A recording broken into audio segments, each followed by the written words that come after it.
Food consumption is usually associated with our personal life, a need-based practice that keeps us functioning.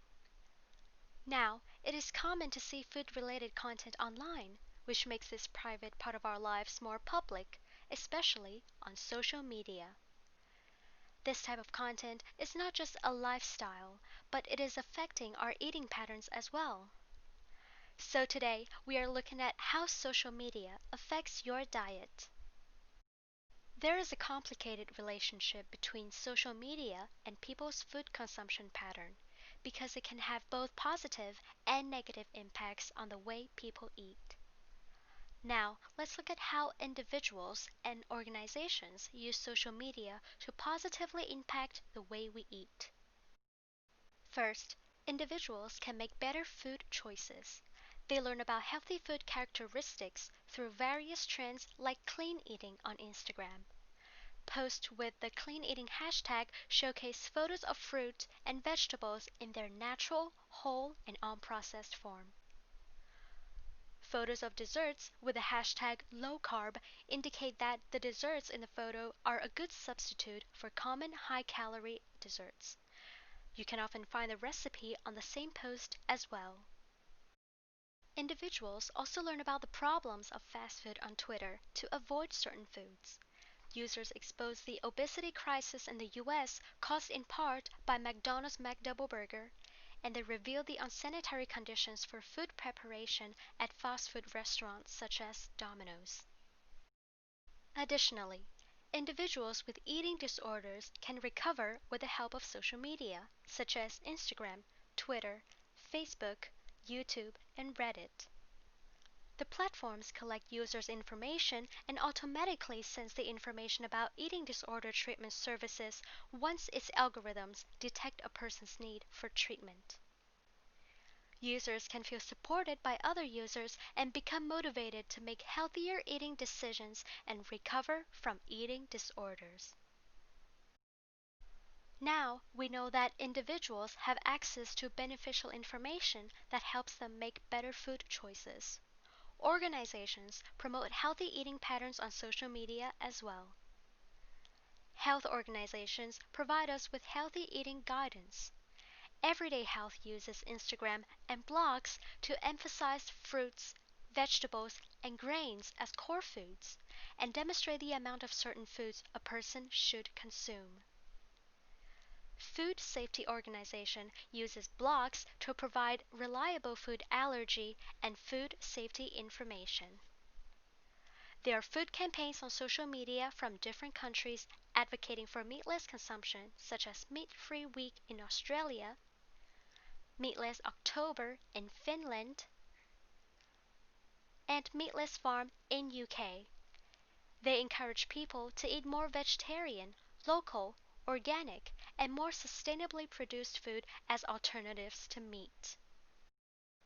We have looked at the positive effects social media has on our food consumption.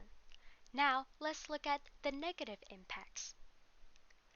First, social media like Instagram, Facebook, Twitter, YouTube, TikTok, and Snapchat strategically promotes unhealthy food among its audience. It constantly exposes people to unhealthy food advertisements. Let's look at some popular food ads on social media.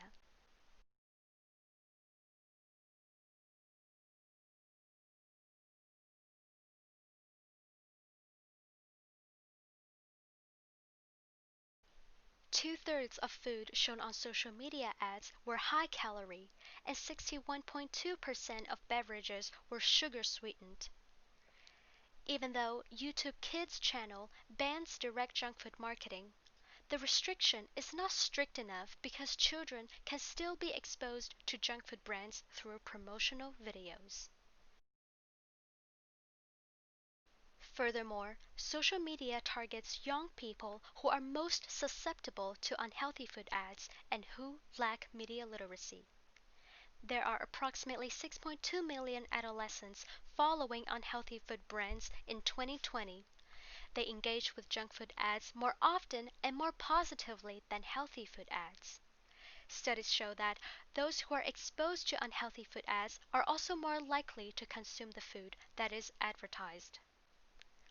Second, posts on social media, such as on YouTube, Facebook, and Instagram, have the potential to induce eating disorders among users, mainly due to their image oriented nature. These are mukbangers who perform eating in front of the camera.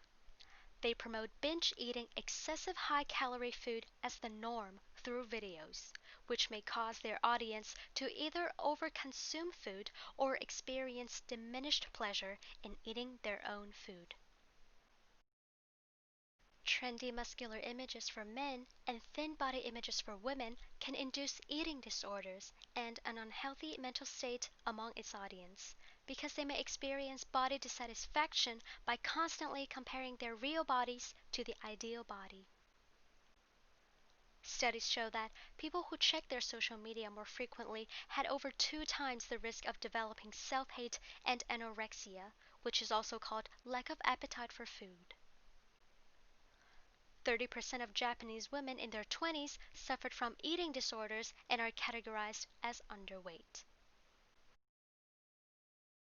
In addition, online celebrities' healthy eating posts on Instagram can induce orthorexia nervosa, an obsession with eating healthily. Images of celebrities' healthy diets are more memorable than their words, and they continually upload their healthy eating posts catering to their followers. The more followers a celebrity has, the more celebrity's healthy eating pattern is seen as an authoritative pattern to follow. This results in a condition where the followers are prisoned by the promoted diets. We are exposed to both positive and negative impacts of the presence of food on social media. Instead of picking one side or the other, we need to be aware of both of them to make the choice that serves our body the best. We can seek help from social media to cultivate a healthier diet with a critical mindset. So, when you look at an online content, make sure you ask yourself, who created this content? What values are represented? And why is this message being promoted? Thank you for watching, and I hope you find this video helpful to your diet and the way you use social media. Thank you.